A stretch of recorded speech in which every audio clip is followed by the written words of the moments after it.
Бев малтретирана цели 12 години, и психички, и физички. Животот ми беше пекол, секојдневна тортура. Прво мислев дека се ќе помине, се надевав многу, дека ќе се смени, но не испадна така. Се смени, да, но на полошо.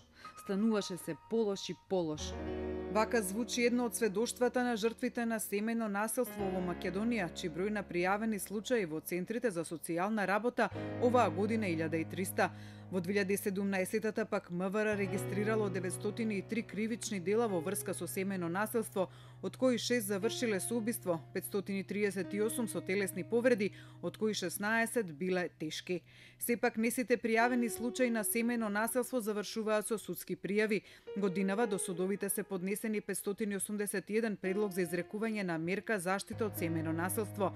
Од март до јуни оваа година во проектот на Сдруженијето за солидарност, еманципација и еднаквост на жените мониторирани се 64 судски предмети за семејно насилство, при што се изречени 17 судски пресуди, од кои 11 со изрекување на условна казна, а само 3 случаи добиле предвидена затворска казна.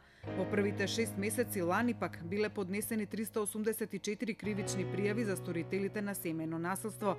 Во 58% од случаите на жртвите им била нанесена телесна повреда, а статистиката покажува дека најчест напаѓач е партнерот, а дека во над 90% напаѓачите се мажи, додека 75% од жртвите се жени.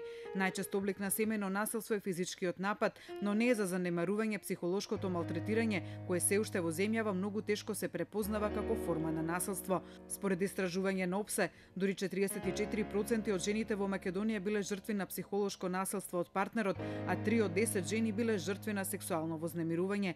Една десетина од жените тоа го доживеале во последните 12 месеци.